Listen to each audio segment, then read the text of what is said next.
말씀 봉독하도록 하겠습니다. 요한계시록 8장 1절로 5절의 말씀입니다. 요한계시록 8장 1절에서 5절 말씀을 봉독하겠습니다.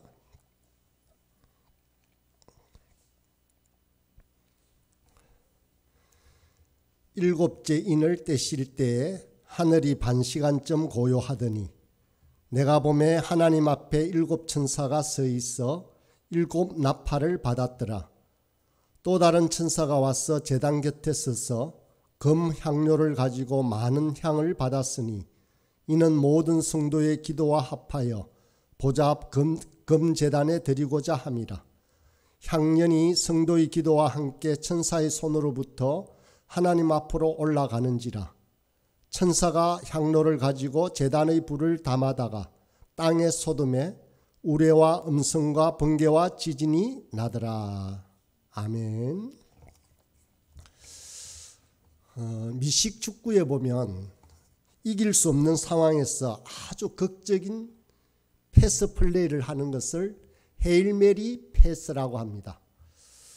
이 헤일메리 패스라고 하는 것은 전혀 성공할 것 같지 않는 패스를 극적으로 성공시켜서 그 팀이 역전이 되는 상황에 놀라운 패스를 말합니다. 저 뒤편에서 쿼터백이 공을 잡고 저 앞쪽에 있는 곳으로 정말로 기적과 같은 패스를 합니다. 그래서 그것을 잡고 마지막 터치를 해서 게임이 역전되는 상황에 그 패스를 헤일메리 패스. 헤일메리라고 하는 것은 마리아라는 뜻인데 마리아를 찬양하는 노래입니다. 그래서 이 게임에서 아나운서들은 그때 뭐라고 하는가 하면 패스를 공을 던졌다 하지 않고 기도를 던졌다라고 합니다. 그래서 극적으로 성공했다는 것입니다. 왜 이런 상황에서 이런 이름이 붙었을 것 같습니까? 그만큼 절박하기 때문입니다. 나의 힘으로는 어찌할 수 없는, 시간과 기회가 더 이상 없고 인간의 깨로는 어찌할 수 없는 상황에서 그렇게 던지는 패스입니다. 그럴 때 드리는 기도입니다. 절박한 사람들은 언제나 기도를 합니다. 생각할 겨를도 없이 기도합니다. 누구에게 기도하는지, 누가 듣는지 잘 모르는 상황에서도, 그러면서도 기도합니다. 궁지에 빠진 사람들도 마찬가지입니다. 앞길이 막혀서 도무지 그 통로가 안 보일 때, 혹은 큰 병에 걸려서 악성종양으로 건강검진의 결과가 발표날 때, 혹은 자녀가 흐느끼며 울고 있는 모습을 볼 때 이런 절박한 기도를 합니다. 인터넷상에 떠오르던 어떤 글을 보았습니다. 야근을 하고 아침 늦게 정오가 다 되어서 퇴근하는 한 간호사의 글이었습니다. 이제 졸음이 오는 눈을 감고 자리에 앉아 있는데 넋수레한 한 아저씨가 지하철 통로 중간에 서서 이렇게 말합니다. 여러분, 제 말을 잠시 들어주십시오. 그래서 또 다른 잡상인가 보다라고 하고 고개를 수그리고 있을 때 그 아저씨의, 그 넋수레한 아저씨의 입술에서 나온 말은 바로 이것이었습니다. 저희 딸이 지금 큰 수술을 하고 있습니다. 10시간이 넘는 심장 이식 수술을 하고 있는데 그 병원 앞에 제가 앉아 있는데 저로서는 아무런 것도 할 것이 없었습니다. 그래서 무작정 나와서 이 지하철을 탔습니다. 여러분 중에 혹 여러분의 기도를 들으시는 하나님을 믿는 사람들이 있다면 이 시간 제 딸을 위해서 기도해 주지 않겠습니까? 라고 말을 하는 소리를 들었답니다. 그 자리에 있는 여러 사람들은 그렇게 아무런 반응 없이 귀 기울이지 않고 있다가 그 소리를 듣고는 모두가 고개를 숙이는 모습을 보았다라고 그분은 글을 적어 올려놓았습니다. 참으로 절박한 상황에는 이렇게라도 기도를 요청합니다. 정말 절벽에서 추락하는 사람이 지푸라기라도 잡으려는 심정과 똑같습니다. 이런 위기의 순간에 기도하는 것이 결코 나쁜 것은 아닙니다. 하나님은 오랫동안 하나님을 무시하다가도 하나님의 자녀가 힘들고 급해서 하나님을 찾더라도 그렇게 받아줄 정도로 인자하고 온유하십니다.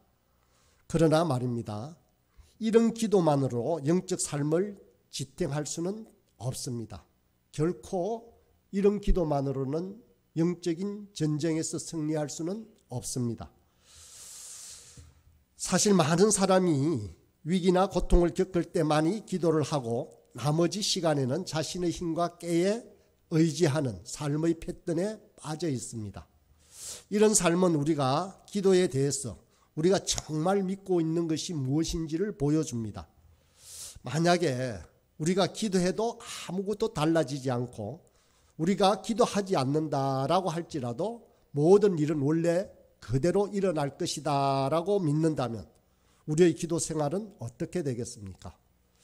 우리가 기도하든 안 하든 모든 일들은 원래대로 일어날 것이다 라고 생각한다면 그것은 우리 믿는 자들에게는 기도가 의지하는 것이 아니라 불안 요소가 되고 말 것입니다. 그런 생각이 심리적으로 우리의 기도를 못하게 만듭니다. 기도를 기껏 해야 요식행위 따위로 만들어버리고 만다라는 것입니다. 그런데 성경의 저자들은 기도를 얼마나 중요하게 여겼는지 살펴볼 수 있습니다. 오늘 본문의 말씀입니다. 요한계시록을 쓴 사도 요한은 인간의 죄와 하나님의 심판이 기록된 두루마리의 인이 떼어진 후에 하늘에서 일어나는 광경을 묘사하고 있습니다. 환난 가운데 있던 여러 사람들이 기도하는 모습들이 이 본문에 내포되어 있습니다. 처음 1절에 보면 일곱째 인을 떼실 때 하늘이 반시간쯤 고요하더니라고 했습니다. 하늘이 반시간쯤 고요했다라고 했습니다. 그동안에는 한 천사가 금항료를 가져와서 많은 향을 드립니다. 여기서 향은 땅에서 올라오는 기도를 말합니다. 계시록 5장 8절에도 보면 이 향은 성도들의 기도들이다라고 말하고 있습니다. 그러다가 4절에 보면 이 향의 연기가 성도의 기도와 함께 천사의 손으로부터 하나님 앞으로 올라가는지라라고 했습니다. 향의 연기와 함께 기도가 하나님께 전달이 되었습니다. 그 이후에 땅에는 대심판이 이루어집니다. 기도가 올라가자 갑자기 천사들이 분주해집니다. 5절입니다. 천사가 향로를 가지고 제단의 불을 담아다가 땅에 쏟음에 우레와 음성과 번개와 지진이 나더라. 천사들이 바빠졌습니다. 우레와 음성과 번개와 지진이 일어나는 크나큰 일들이 일어나고 있습니다. 정말 이 일은 정말 무엇보다도 놀라운 것은 이 심판의 사건들이 성도들의 기도에 대한 응답으로 일어난다는 것입니다. 환난 중에 있는 성도들이 기도하자 이렇게 일어났다는 것입니다.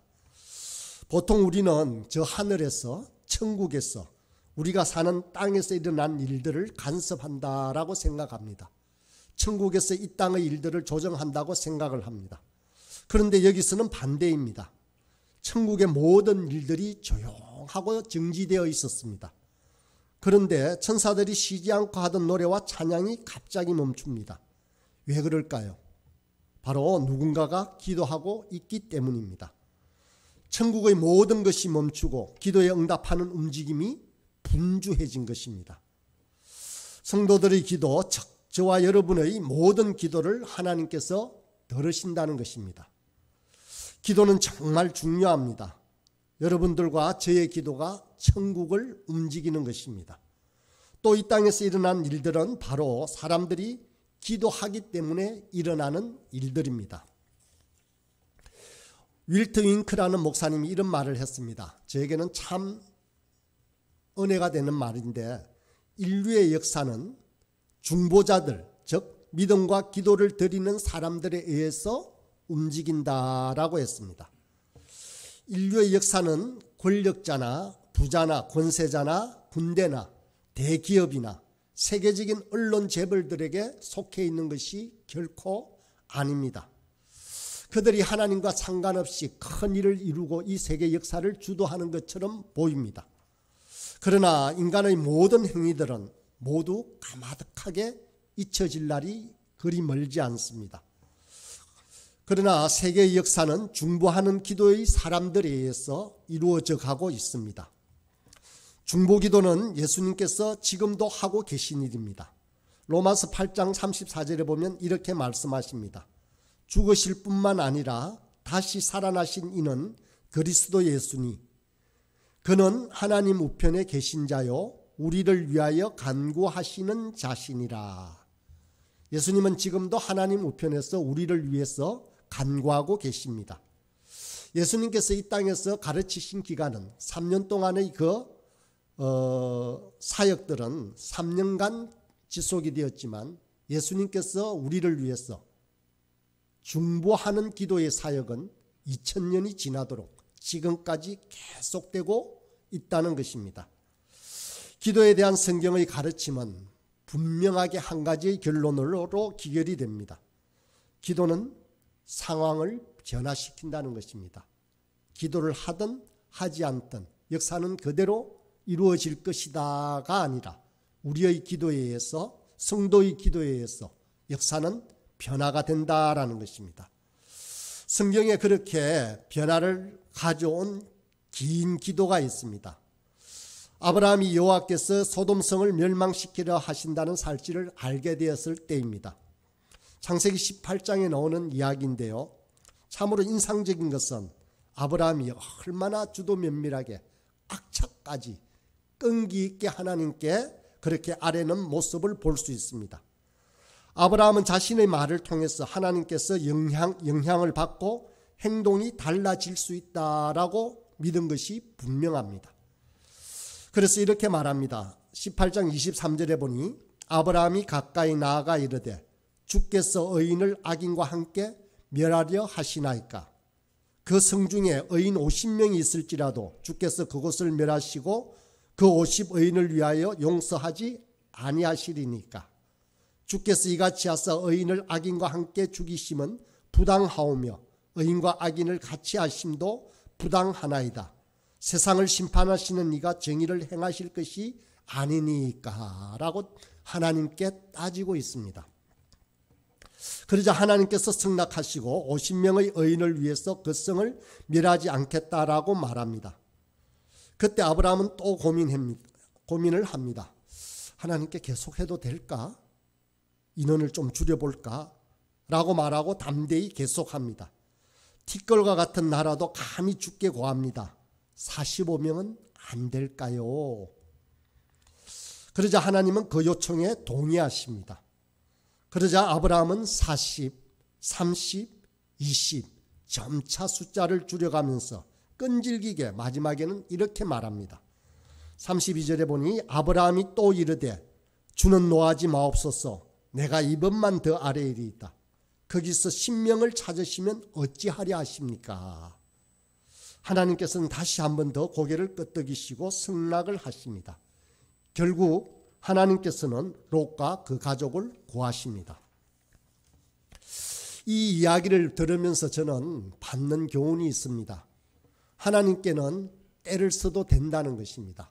하나님과는 흥정을 해도 된다는 것입니다.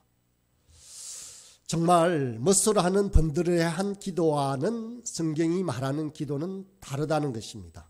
성경에서 아브라함이 하는 기도는 정말 뻔뻔하고 끈덕지고 부끄러운 줄 모르고 체면을 차리지 않고 있습니다. 성경의 기도는 예의 바른 긴 독백보다 오히려 아브라함의 행동을 본다면 시장에서 벌어지는 흥정과도 같은 기도입니다. 기도는 역사와 상황을 변화시킵니다. 여러분이 어떤 사람들에게 용기를 주시라고 하나님께 간구했을 그 순간에 그 어떤 사람들이 힘을 얻었을 것이다 라고 상상을 해보십시오. 또 저와 여러분이 어떤 사람들의 건강을 위해서 기도했기 때문에 그 사람들이 병상에서 일어났을 것을 상상해 보십시오. 저와 여러분이 사람들의 영혼을 위해 기도할 때 많은 탕자들이 집으로 돌아왔을 것을 상상해 보십시오. 조금 전에 여러분들은 튀르키예의 지진 상황을 위해서 기도했습니다.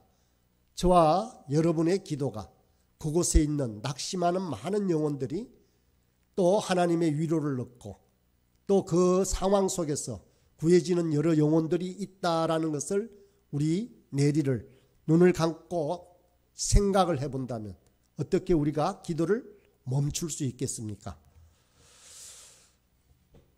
분명히 아는 것은 역사는 중보하는 기도자들에게 속해 있다는 것입니다.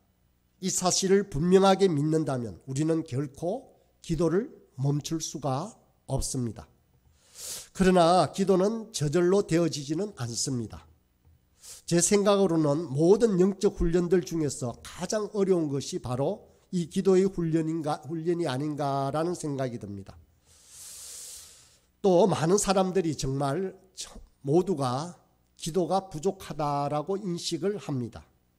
왜 그런지 모르지만 우리가 하나님을 정말 사랑하기만 한다면 어떤 수고나 훈련 없이도 기도가 우리의 입에서 줄줄줄줄 새어 나와야 된다라고 착각하고 있습니다. 그러나 사실 예수님의 제자들조차도 그러지 않았습니다. 예수님의 제자들도 예수님을 통해 기도를 직접 경험하고 훈련했습니다. 한 번은 예수님께서 베드로와 야고보와 요한을 데리고 산으로 올라가셔서 기도했습니다. 그때에 기도하실 때 예수님의 용모가 변화되어지고 그 옷이 휘어져 광채가 나더라라고 누가복음 9장은 말하고 있습니다. 여러분이 기도할 때 이런 일이 일어났습니까? 신기한 일이라 예수님의 제자들도 자신들이 그렇게 되기를 원했습니다. 그래서 어느 날 한 제자가 생각했습니다. 어떻게 하면 우리도 그렇게 될 수 있는지 예수님께서 알려주시면 어떨까? 우리도 그렇게 기도할 수 있을까? 그러자 그 제자는 마침내 용기를 내어서 예수님께 요청을 했습니다. 주여, 우리에게 기도를 가르쳐 주옵소서라고 요청을 한 것입니다. 이 유대인인 제자들이 기도에 대해서 전혀 몰랐던 것은 아니었습니다. 그들 역시 어린 시절부터 계속해서 기도를 해왔었습니다. 그들은 식사 전에도 회당에서도 안식일 아침에도 하루 종일 기도하며 생활하는 법을 배웠습니다. 우리도 마찬가지입니다. 식사 기도를 합니다. 주일에 기도합니다. 금요 기도회 때 뜨겁게 소리내어 기도합니다. 제자들은 기도할 때 무슨 말을 해야 하느냐고 물은 것이 아닙니다. 제자들은 예수님께서 기도하실 때의 모습을 목격한 것입니다. 그들도 예수님과 같은 그렇게 예수님이 이 기도를 통해서 그 기도가 예수님의 영혼이 된다는 사실을 보았기 때문에 그렇습니다. 예수님과 하나님 사이에 활발한 교류가 기도 중에 일어나는 것을 보았기 때문입니다. 어떠한 상황에서도 일관된 반응으로 기도하시는 것을 제자들은 보았습니다. 그래서 제자들은 예수님처럼 기도의 그 윤택함을, 그렇게 소중함을 누리기 원했습니다. 그래서 제자들은 가르쳐 달라고 부탁했습니다. 여기서 우리는 교훈을 얻을 수 있습니다. 기도는 그저 저절로 일어나는 것이 아니라는 것을 알 수 있습니다. 제자들은 예수님께 가르쳐 달라고 그렇게 요청을 했습니다. 가르침으로 훈련으로 되어지는 일입니다. 태어나는 날부터 기도의 전문가인 사람은 아무도 없습니다. 기도를 완전히 마스터한 사람도 없습니다. 그러면 기도를 어떻게 배울까요?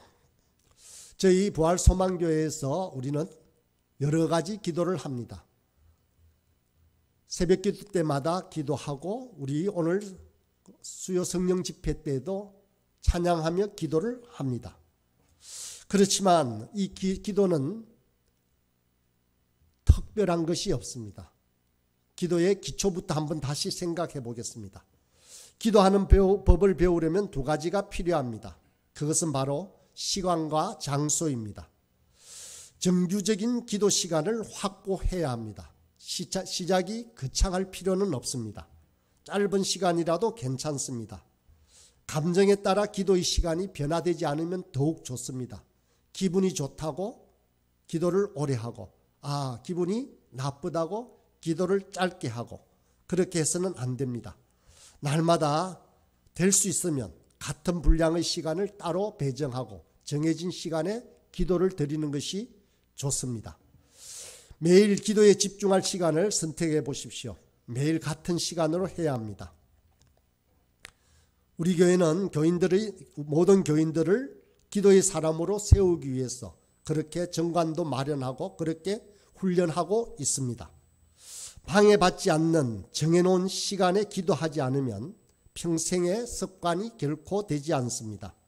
나태해져서 어느 틈엔가 그 기도를 중단해버리고 맙니다. 새벽의 시간이 가장 좋습니다. 방해받지 않는 시간이 좋습니다. 그리스도인들 중에는 많은 사람들이 실제로는 기도를 하지 않습니다. 그러다가 기도하지 않는다는 죄책감을 느끼면 자신이 특별한 기도 계획을 세웁니다. 그러면서 나는 한 달간 금식 기도를 할 거야. 나는 새벽 기도에 꼭 2시간씩 할 거야 라고 계획을 세웁니다. 그러나 이 특별한 것은 오래가지 못합니다. 곧 포기하게 됩니다. 그러고는 또다시 죄책감을 느낄 때까지 기도를 쉬어버리고 맙니다. 이런 일을 반복해서는 안 됩니다. 매일 정해진 시간에 기도하기를 원합니다. 우리는 하룻밤새의 특별한 훈련을 통해서 기도의 대가가 되고 싶어 하지만 결코 그렇게 되는 일은 없습니다. 두 번째로 기도의 장소도 중요합니다. 방해받지 않는 한적한 곳을 찾아야 합니다. 기도 시간에는 평소 들리지 않던 작은 소음들도 기도할 때는 방해가 됩니다. 방해받지 않는 조용한 장소를 찾는 것이 중요합니다. 그래서 집에서 기도를 한다면 골방이 좋습니다. 그런데 보통 집에는 기도의 골방이 없습니다. 그래서 사실 교회당이 가장 좋습니다. 교회당에서 예배하는 것이 가장 좋다는 것입니다. 그렇다면 무엇에 대해서 기도를 해야 합니까? 단순하게 기도하면 됩니다. 여러분에게 가장 가까이 있는 문제부터 기도하십시오. 정말 관심 있는 것을 위한 기도를 먼저 시작하면 기도가 쉽게 됩니다. 간혹 어떤 사람은 잠시 기도하다 보면 더 이상 기도할 것이 없다라고 합니다. 왜 그럴까요? 멋지고 거창한 것만 기도하기 때문에 그렇습니다. 여러분과 저의 마음을 지배하는 것들을 위해서 기도하십시오. 가족을 위해서는 하루 종일 할 수 있을 것 같습니다. 또 직장의 동료 때문에 속상한 일들이 있다면 그것을 하나님께 토로하듯이 기도하십시오. 뉴스에서 들은 안타까운 일들을 위해서 기도하십시오. 그저 고상한 용어를 사용하지 않아도 됩니다. 하나님께 얘기하듯이 기도하면 됩니다. 성경에서 가장 많이 명령하는 기도는 바로 다른 사람을 위한 중보 기도입니다. 우리의 기도의 시간이 늘어난다는 것은 바로 이 중보 기도의 시간이 늘어난다는 것입니다. 다른 사람을 위해서 기도할 때 우리 관심의 영역은 더욱 넓게 확장이 되어집니다. 길게 하지 않아도 됩니다. 많은 사람들을 위해서 기도하면 저절로 기도의 시간은 늘어나게 됩니다. 중보 기도는 끈기 있게 기도해야 합니다. 누군가가 이렇게 얘기를 했습니다. 자기가 하는 기도는 응답되지 않은 적이 없다라고 했습니다. 하나도 기도가 응답되지 않은 것이 없다라고 했습니다. 왜 그럴까요? 하고 물었습니다. 자기는 응답될 때까지 기도한답니다. 그러면 모든 기도가 응답이 되겠죠. 매달리는 기도가 결코 잘못이 아닙니다. 주님께서도 우리에게 강청하는 기도를 가르쳐 주었습니다. 매달려야 합니다. 강청해야 합니다. 끈기 있게 기도를 해야 합니다. 기도는 우리가 세상의 어떤 문제나 환경 앞에서 승리하게 합니다. 기도의 현장은 바로 우리 주님께서 함께 하시는 곳입니다. 주님과 함께하는 전투에서 우리는 결코 실패할 수가 없습니다. 기도는 모든 영적 전쟁을 하나님께서 주도하시도록 맡겨드리는 것입니다. 동물의 왕국에 보면 독수리가 뱀과 싸웁니다. 그런데 반드시 독수리가 뱀을 이깁니다. 왜 그런가 하면 독수리는 결코 땅에서 뱀과 싸우지 않습니다. 독수리는 싸움의 장소를 하늘로 옮겨갑니다. 뱀을 물고 하늘 높이 날아갑니다. 그리고 그 높은 곳에서 뱀을 그냥 떨어뜨립니다. 또다시 뱀을 물고 올라가서 또 높은 곳에서 바위돌이 있는 곳에 떨어뜨립니다. 뱀이 땅에서는 아무리 지혜롭고 강력하다라고 할지라도 하늘에서는 아무런 힘도 쓸 수가 없습니다. 뱀에게 있는 입속의 강력한 독도 아무런 쓸모없는 연약한 존재가 되고 맙니다. 우리 또한 마찬가지입니다. 기도로 우리의 싸움을 영적인 영역으로 옮겨야 합니다. 그럴 때 하나님께서 우리의 싸움을 지배하십니다. 적의 아지트인 세상의 근심 속에서 싸우지 말아야 합니다. 독수리처럼 전투 장소를 바꾸어야 합니다. 그러면 우리의 간절한 기도를 통해서 하나님께서 책임지시는 것입니다. 그러면 우리는 그 어떤 전투라도 완벽한 승리를 거두게 될 것입니다. 다른 어떤 행위보다 기도는 우리가 하나님과의 관계가 정립되었다는 것을 확정해 주는 것입니다. 하나님과의 관계가 정립되지 않은 상황에서 기도가 잘 된다라고 말하는 사람은 아무도 없습니다. 우리가 하나님과 함께하는 일을 하나님과 얘기하는 것이 바로 기도입니다. 기도를 통해 이루는 가장 위대한 일은 우리의 마음이 하나님의 마음과 연합하는 것입니다. 우리가 죽음을 맞이할 때는 우리가 허비해버린 많은 것들을 후회할 것입니다. 그러나 기도로 보낸 세월을 후회할 자는 한 사람도 없을 것입니다. 기도가 풍성한 곳에서 언제나 사랑이 풍성합니다. 기도는 사랑입니다. 기도는 우리가 단순한 마음으로 어린아이 같은 마음으로 하나님의 품에 안겨서 우리에 대한 하나님의 사랑의 노래를 듣는 것입니다. 물론 기도한다고 반드시 믿음의 사람이라고 판단할 수는 없습니다. 그렇지만 참 믿음의 사람은 반드시 기도를 합니다. 저와 여러분도 마찬가지입니다. 기도하지 않고 신실한 하나님의 자녀가 될 수는 없습니다. 우리의 기도가 천국을 움직입니다. 우리의 기도가 하나님 아버지의 마음을 바꾸게 합니다. 저와 여러분은 이 천국을 움직이는 기도, 우리 하나님의 마음을 움직이는 기도, 그래서 하나님과의 마음의 합한 자가 되는 그런 기도의 사람이 되기를 간절히 소원합니다. 이제 함께 기도하도록 하겠습니다. 오늘 말씀을 묵상하면서 기도의 사람이 되기를 결단합시다. 하나님께서 우리를 기도의 사람으로 훈련시켜 달라고 간구합시다. 이웃과 이 나라, 이 민족과 세계 열방을 위해 기도하는 기도의 용사가 되게 해달라고 기도합시다.